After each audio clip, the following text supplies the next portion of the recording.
মেরামত করা হবে না। এই সকল রাস্তাঘাট অবিলম্বে রাস্তাগুলি মেরামত করার দাবিতে আমরা কিছুদিনের মধ্যে বিভিন্ন জায়গায় রাস্তা অবরোধে সামিল হব।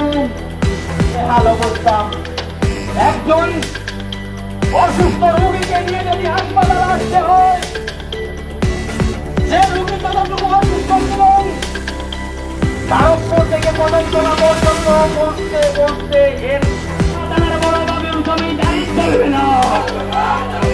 অন্যথায় কংগ্রেসের আন্দোলন চলছে, এই আন্দোলনের শেষ নয়।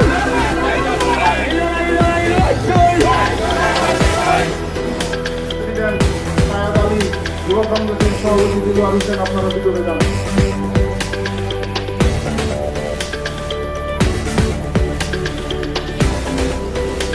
মহিলা কংগ্রেসের সভানেত্রী মানসী মালাকার ভিতরে যাওয়ার জন্য অনুরোধ করছি এবং জেলা যুব কংগ্রেসের সভাপতি জয়ন্ত নাথ